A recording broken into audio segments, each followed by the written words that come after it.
Maman Kalunga est là, pourquoi mettre les mamans aussi? Voilà, la maison de la production de Maman Belvi TV, Maman Belvi et puis Belvi TV, et puis Bana 10 dans l'école de Maman Kalunga en charge. Il y a beaucoup de l'amour, ma frais scolaire, ni au son. Tu évites Maman Kalunga. Alléluia. Dans le donc il y a toujours un système qui avait des gens purs et sans tâche. Et si on va le ballon, on a vous avez un costume à la vélo, plein, n'a pas tout à la vélo. Nous avons le coup, la petite vie, nous avons pas nous allons madame, il y a un peu qui n'a pas dit à ça. Celui qui a dit ça, madame, dès que mon sein n'a pas dit, devant sa mère, aux ananas, tout va ça à sauver le capot. Aux ananas, tout va tomber sur les amours de la tête. Aux ananas, devant nous allons madame, au sein de mon parce que après, vie au vie, nous sommes chaque jour, les papas ont des pardons sincères, autant que nous avons ensemble, pour ça, pour ça, pardon, et on a mot de ça, on se trouve à la route de ça. On se trouve à la route pour faire, pour faire la société. La femme des années, on a prise en charge, et quand les arbres évoluent, on a des difficultés parce que ma côté nous sommes autonomie, ma maman a autonomie. Autonomie va pour la, aux ans à posa au sein du sabbat. Et si ma côté nous n'a pas de pasta, on va te proposer à catégorie, ma maman a le pasta. Nous sommes une société qui a un problème. Quand on va à la salle qui a un problème, il y a quelqu'un dans Zambie, la mouni est un salam. Alors nous sommes toujours accompagnés dans la situation pour la taille. Le rôle de la TV, nous avons dans 5 ans, en tout cas, Makamoyo, ils ont tombé sur la carte de la parce que pour l'école ici, les amis, va te mêler. Oh, va ça côté de la classe, va la bilanga, va la carte à boire, va la classe, va la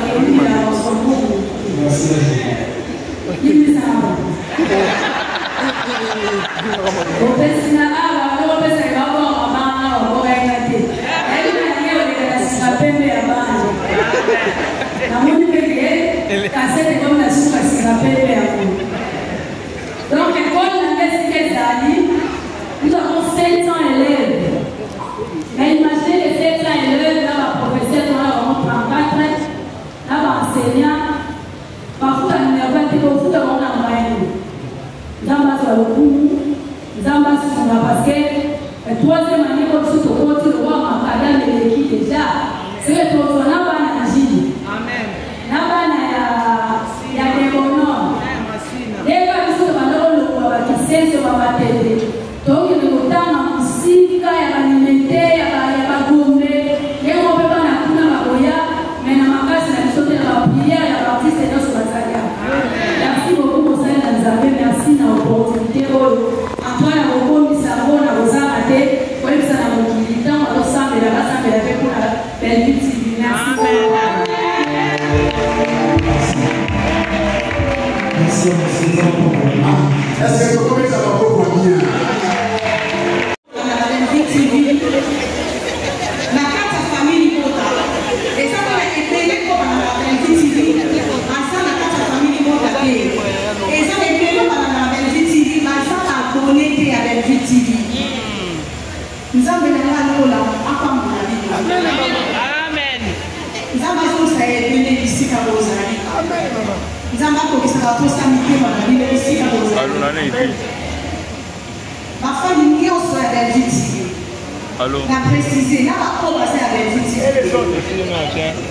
Nous avons besoin de la vie, nous avons besoin de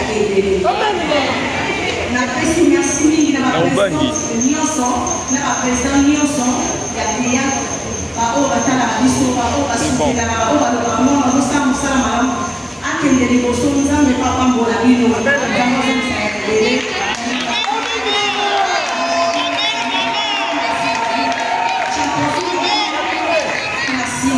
J'en profite encore pour appeler ça un grand merci. La pasteur Danza Bénianson, on va soutenir la prière. Merci.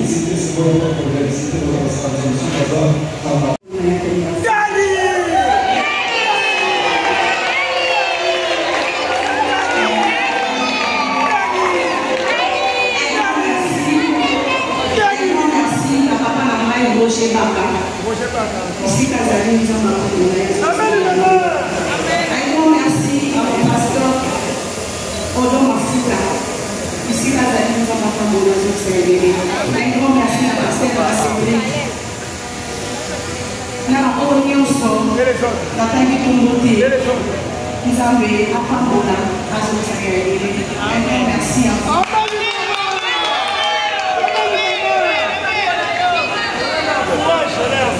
grand merci. La MC Péchara. Merci.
La religion pure et sans tache, c'est de s'occuper de veuves et des orphelins dans leur affliction.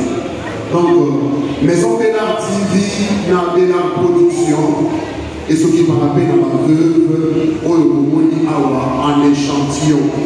Tout ça, comme dans l'orphelinat, il y a Maman Chantal, ce qui Maman Chantal a sali, Maison Bénard Production, dans Belvi TV, dans Belvi Coco, dans l'orphelinat, Maman Chantal, 10 sacs de semoule de maïs.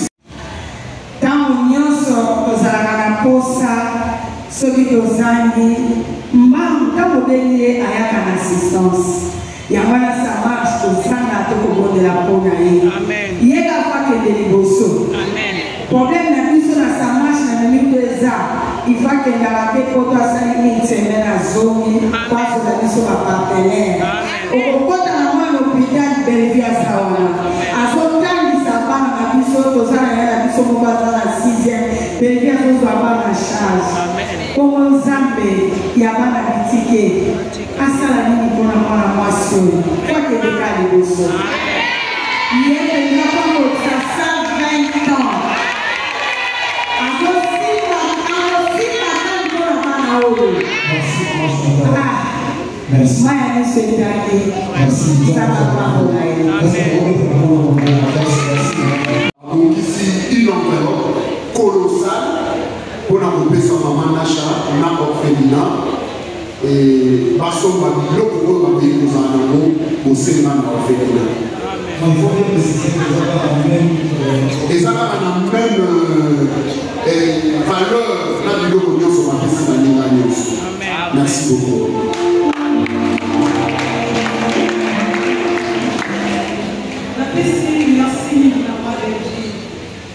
C'est vraiment merci. Zambalola, Ababola, pour ça, et Babola, me payer. Pour te dire que je vais à qui suis-je de l'idée, je me payerai. Et celui qui donne le pauvre fait à Dieu. Maman a dit soit la vie, c'est pas dans votre frère. À quand c'est pas vraiment abandonné. Quand vous voulez la personne en sort, à lui se dit, à lui se dit, c'est beau. Donc, pour la salle, pour la me faire, pour la me mon ami. Il dit que ça nous fait apporter toujours pour ça et pas pour la me payer. Donc, la paix, c'est présent encore une fois. Merci beaucoup, maman. Amen. De 600 $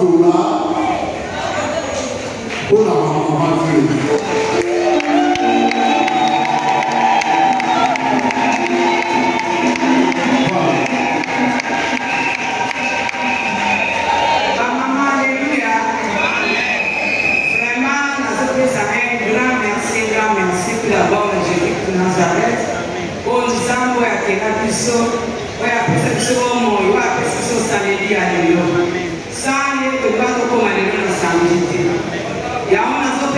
Merci. Et pas papa de Jean-Paul Mayaka. On a une zéla naïe, à faveur naïe, à prière naïe, c'est nos convictions naïe, les abattus naïe. Il faut que ce soit d'abord fait dans ma vie. Sans papa de Jean-Paul Mayaka, n'a pas tellement été. La sœur m'a foutu à papa n'a pas on a suivi pour nous les lots. Au samedi, la chiffre 6. Au chiffre, la chiffre à visitation. Zamba va visiter notre papa de Jean-Paul Mayaka, grand merci. A visiter les sous-mamans de Bellevue, à l'Isade, pas mon bon abisso. A visiter nos artistes et nous sommes accompagnés. Ceux qui nous voyons visiter, nous voyons les a visiter les sous-mamans à celle-ci, y compris maman à l'Isade.